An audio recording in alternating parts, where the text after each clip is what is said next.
overthink it. I really am about, I watch too many people run around on their treadmills.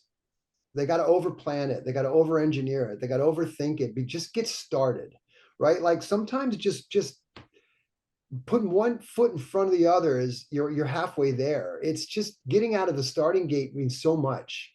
Small little compound wins, right? You get your first, but like I watch guys that are just, I got to do my business plan and I got to get the business cards and the logo. It's like, why don't you go see if anybody cares? Like, why don't you see if you can sell, even if it's a piece of garbage? Can somebody be interested in what it is that you're doing and willing to give you $1 for it? Put yourself out there, be willing to look like kind of a fool. You got to have guts and you got to have a little bit of faith and a little bit of craziness. I think that's why most people don't do this, because it does requires a leap of faith to step off that ledge.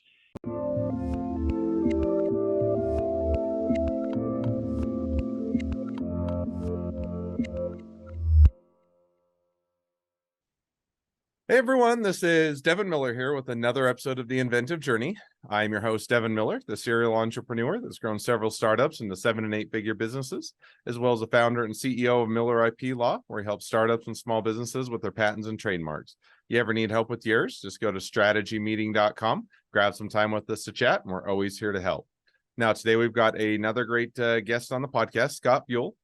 And Scott started out his journey in high school, getting into lots of trouble and getting sent to do alternative education schools, but ended up graduating, going to art school in Philadelphia, and did the School of Art there for a period of time. Was still getting in trouble, ended up getting cut off. I think also went broke and homeless for a period of time and struggled there for a little while. Afterwards, started bartending. And then shifted over to do the sales in the pharmaceutical industry. Got caught up on money and life and other things and started bouncing around from job to job, and then cleaned up his act, quit his job, and decided to do what he's doing today. So with that much as an introduction, welcome on the podcast, Scott. That's a wild introduction. Thank you very much. I'm not sure that I was technically homeless. I had an apartment, but I had about 50 cents to my name. To this day, I don't remember how we actually paid rent, but it was short-lived. Let's put it that way. But yeah, pretty cool. Awesome. Well, I'm excited to have you on. And so I just gave a much more condensed version to a longer journey. So why don't we rewind and unpack that a bit and tell us a little bit about how your journey got started in high school. Yeah, so I was actually sent away to a school called Hyde School in Bath, Maine when I was about 13 or 14 years old. It was a character education school. You were required to play sports, athletics. I was in a lot of trouble as a young kid. I was kind of that one kid that was craving attention, right? So divorced family, latchkey kid of the 70s, screaming out for attention. And the way I knew how to get it was just, I guess, to be bad. So that kind of defined me as a young boy. I was the problem child. I kind of carried that with me off and on throughout my youth and young adult life. I'd have fits and starts of, some glimpses of hope, and then kind of fall back into my old ways. And thankfully today the hope remains. So, we're on a good track now. But I have a lot to draw on. So, I look at those years and they taught me a lot about myself and what I'm capable of, and kind of that kind of lifestyle, that mindset of like, yeah, you've been through some stuff. You always seem to come out of it on the good side. So diving into that just a bit more. So you ended up going to the alternative education high school and did end up graduating, and then went off to art school for a period of time. Is that right? Yes. So graduated, went back to Washington, D.C., where I grew up, right outside of Washington, a place called Reston, Virginia. Ended up moving to Philadelphia to pursue illustration. That's what I did. I like to draw. I was a creative my whole life. I painted, I drew. Not really knowing what it was that I really wanted to do. Did not have this, like, I'm going to be an engineer. I'm going to be, hey, what does Scott like to do? He's got to go to college. Well, I'll go to art school. So came up to Philly. And within, I think, a semester, I was kicked out of school because I just looked at it as a party time. And so I pretty much partied pretty well. Fell into that for a while. Ended up, getting cut off. My mother said, look, you're done. I've given you enough chances. And best thing she ever did for me. It was probably the hardest thing she ever did, I have a son, 17 years old. He's not like me at all, thank goodness. Um, must have been the hardest thing that she ever did, but it was absolutely the most necessary thing that she had to do for me because it forced me. I was on my own. I looked several gift horses in the mouth. I had a lot of privilege growing up. I had opportunity left and right. I just Mm. chose to ignore it. And fell kind of into that and ended up bartending. That was started to make me some money. And I guess when I was about 24, looked around and said, you know what, I do need to go back to school. I got to get my stuff together. And I ended up going to the community college of Philadelphia, paid my way through there, ended up transferring to St. Joe's University in Philly and graduated from St. Joe's with a marketing degree. And then just having tons of pharmaceutical companies right here in the kind of PA, New Jersey, Delaware region where I Mm. am.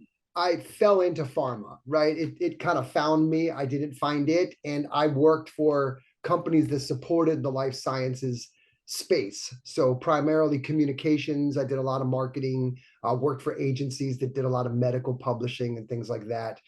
Spent many, many years. I did very well in that space for years. But truly, woke up one day at around 50 odd years old, 51, and just had realized that I started to bounce a little bit. There wasn't I like to say I didn't have this lighthouse off in the distance as a young guy or even as an older guy pulling me towards it. So it would be like telling you, stand in the room and somebody says, okay, they mix around a bunch of chairs. They go, okay, get there. So now, Where? so you start to say, okay, life is a bit out of balance. I don't, or kind of thinking maybe it's time for a change or kind of that. And I think a lot of people get into that where, sometimes it's, you work really hard, you could start to climb the ladder, you think that, things are going well. And then you say, hey, there's more to life than just work, or there's more to life than just money. And it's not that you don't need money. It's not that you don't have to work, but you're trying to rebalance and shift your life a bit. And so as you're kind of going through that and figuring that out a bit, how did you kind of figure out what you were going to do to rebalance it or kind of get things in line with what you were wanting? Good question. So I didn't know what it was I wanted to do, right? So I'm here at 50 years old going, what next? This can't be it. Is this how I'm going to spend the rest of my life doing what? Sales in the pharmaceutical industry. It's not what I don't enjoy it. I don't look forward to getting up in the morning. I'm kind of burned out. It Hmm. just so happens that, several years prior, I had picked up a drone kind of as a lark. It was a silly thing. It was just a toy. I think it's hanging up behind me over here. And it was something I could go out and goof around with. And I got kind of hooked on it. I just felt that this was fun and I became kind of a hobbyist where I Hmm. would fly. And this is really before the proliferation of kind of commercial drone market, right? You didn't see drones everywhere like you do today. It was very much a hobby kind of a thing. They were toys or they were very technical. You didn't run to Best Buy and buy a $2,000 prosumer drone and now anybody can take these amazing aerial shots. But Hmm. it was starting to happen. So, when you look at that was years before when I stood there and looked, I said, well, wait a minute. I love the drone stuff. This is really cool. I can go kind of get my license and maybe make a stab at, hey, drawing on the creative side of my life of the art and the graphic design and the visual design.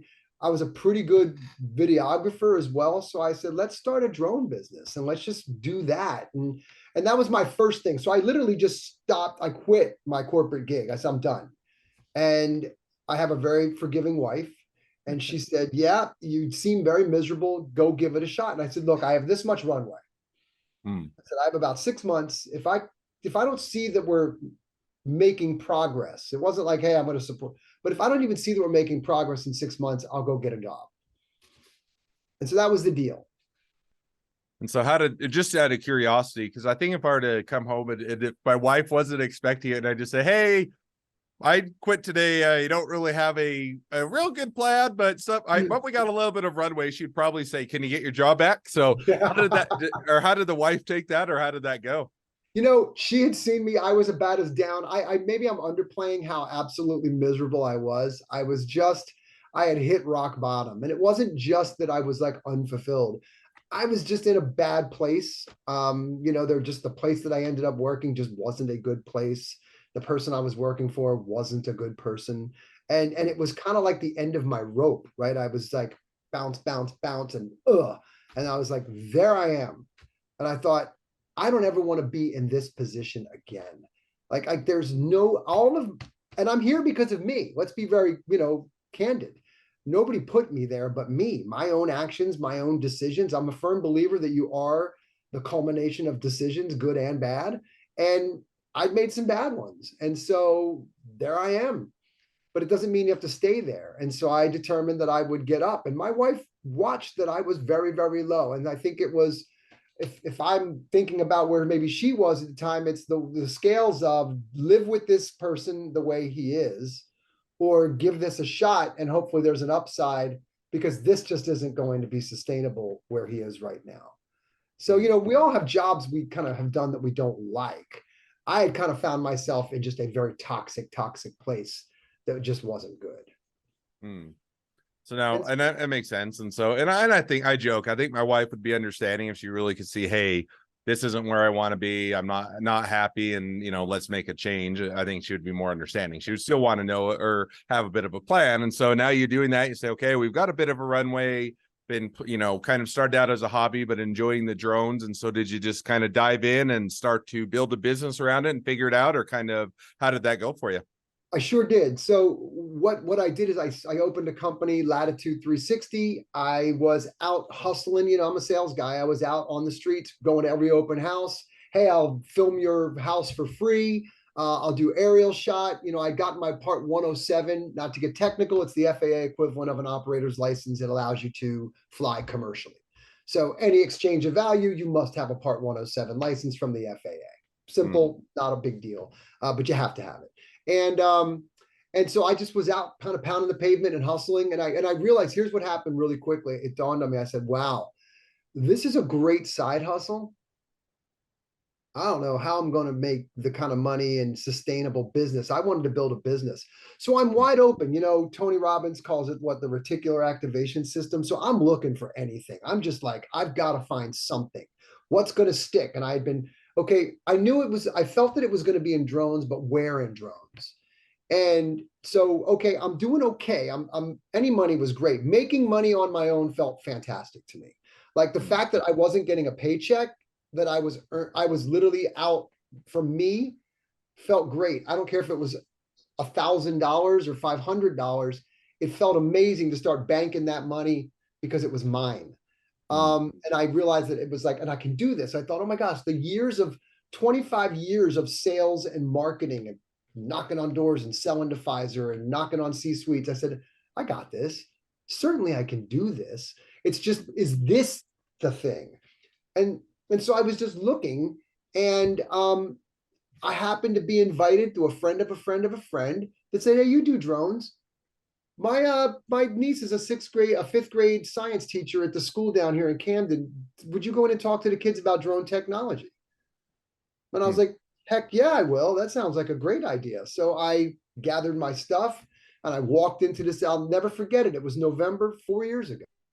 And it was a day that changed my life. I walked into this classroom full of kids, and I'm used to standing in front of C-suites at Pfizer. Well, this was a tough little audience because they were like, okay, old man, show me what you got. And it just started pouring out of me. Hey, do you know what I do?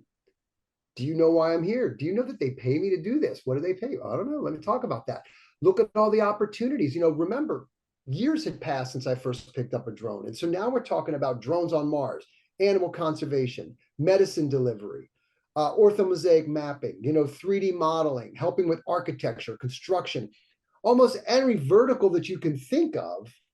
Insurance was now starting to look to drone technology for solutions. And so there's this whole industry building up around drones that is in the billions of dollars now in the commercial drone services market. So I'm talking to these kids about real stuff. And I'm reflecting back on me as that kid without any lighthouse. This is all tying together. I do ramble sometimes, but I will tell you, there's a narrative here and there's a thread, because I started to look at those kids and I said, don't do what I did.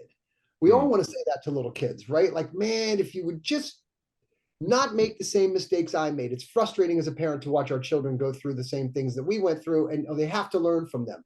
But if you can help them avoid some of the really bad ones, I think that's great. And so I started to feel like when I left there that day, two things happened. The educators were just like, wow, that was amazing what you just did. The kids were glued on your every word. They were hanging on your every word. So when do we get that kind of attention, right? From children of all types, especially the kids in the back seat that were me in elementary school. They were engaged. And I thought that was pretty cool because we got this magical thing that's this shiny object.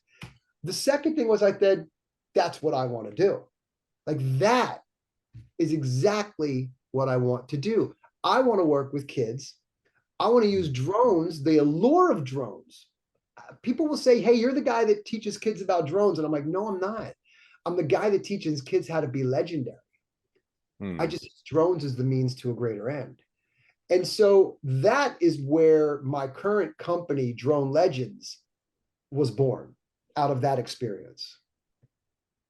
So now, so it was born out of that experience. Now, kind of catch us up. Where is it at today? Are you still doing drones and videos? Or are you doing more of trainings? Or are you doing services? Or are you selling your own drones? Did you build your own drone factory? Or kind of where has it gone since then? Yeah. So today, Drone Legends is we're doing about 1.4 in revenue this year to date. Coming out of the pandemic, we took off pretty quickly. We are a services provider. We provide curriculum and we provide solutions to educators looking to bring drone technology into their schools, much like the students were about 4 years ago.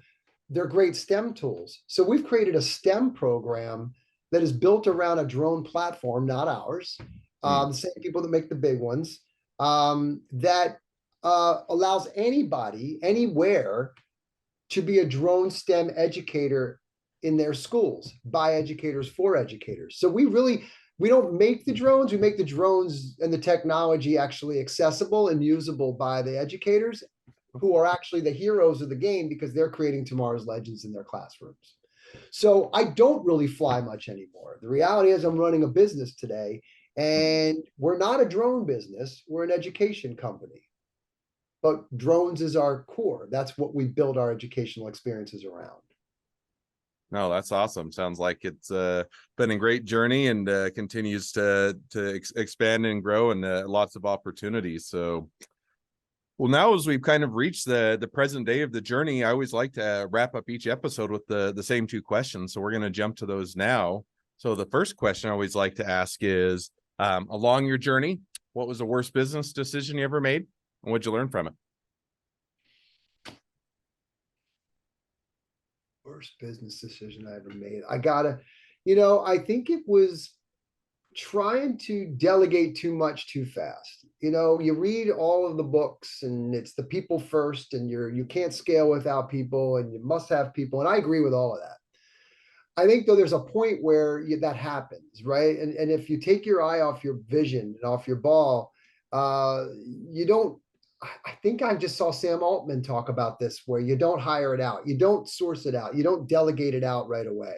You really do need to be the business for a while until it gets to a point where you can start to move out of it slowly. And what happens then? You leave things to other people. You take on a little bit too much trust. You hire the wrong. You don't have any experience with hiring people. And so, what are you truly looking for? I think it's roles. It's filling roles that I've really made some blunders in not vetting carefully what it is that I wanted and who it is that I needed in those places. I think about Jim Collins' Good to Great, and not, first who, then where is like the first tenet of the great companies. And I tried that early on, but apparently early on I wasn't a great I didn't understand how to vet people very, very well. So I think I brought on people that shouldn't have been brought on too soon and gave them too much. Yeah, and I think that's always a balance, and it seems like that's a good easy mistake to make for a lot of startups and small businesses, because sometimes you get going and things are growing quickly, or you feel like you need to delegate or you need to build a team, and so you bring people on and everybody thinks that, hey, I'm going to be the exception, I know how to read people, I know how to hire, and then you always have some learning experiences as far as bringing people on, who to hire, how to hire, when to hire. So it's always an easy mistake to make, but great ones to learn from. Yeah. Now, second question I'd like to ask is, so now if you're talking to somebody that's just getting into a startup or a small business, what would be the one piece of advice you'd give them? don't overthink it. I really am about, I watch too many people run around on their treadmills. They got to overplan it. They got to over engineer it. They got to overthink it. Just get started, right? Like sometimes just putting one foot in front of the other is you're halfway there. It's just getting out of the starting gate means so much. Hmm. Small little compound wins, right? You get your first, but like I watch guys that are just, I got to do my business plan and I got to get the business cards and the logo. It's like, why don't you go see if anybody cares? Like, why don't you see if you can sell, even if it's a piece of garbage? Can somebody be interested in what it is that you're doing and willing to give you $1 for it? Put yourself out there, be willing to look like kind of a fool. um, you got to have guts and you got to have a little bit of faith and a little bit of craziness. I think that's why most people don't do this, because it does requires a leap of faith to step off that ledge and kind of have faith that you'll land on your feet or get caught, or you will get bumps and bruises and scrapes on the way down, but it's not going to kill you. Right. And so we get paralyzed with, analysis paralysis, and we don't move. And I'm always been a big fan, maybe sometimes too fast, but I like moving. I love my business partner laughs. He goes, "You love scratching that list, don't you?" And I'm like, I love it. There's nothing more gratifying to me than doing stuff, right? Picking up the phone. I heard something yesterday on a podcast, what's the one big thing for the day, right? The OBT. Hmm. Like, that's going to move the needle a little bit. Like, what's one, it doesn't matter what you do all day. If there's one thing that's going to get you closer to your goal, what is it? It might be making that real scary phone call to the C-level person that you've been trying to talk to, or getting some money out of a VC. And we get scared because we're afraid of the rejection, right? We're afraid of kind of the fail. But what's the worst that can happen? They're going to say no. Like, pick up the phone and make the call. It might put something in action.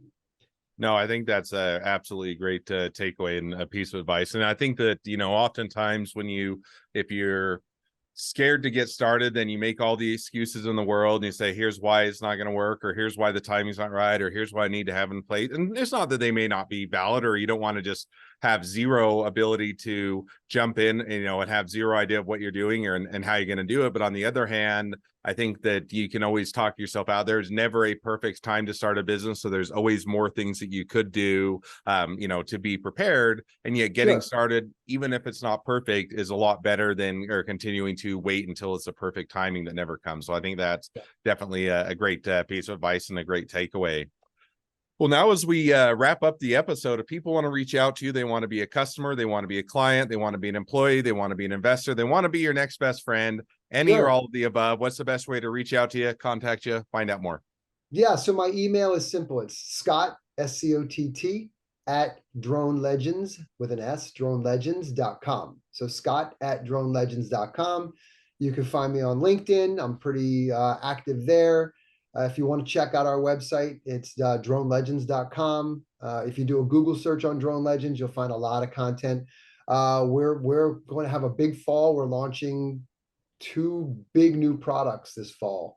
So things are kind of evolving here. We're building out a K through 12. So that's how you can reach me.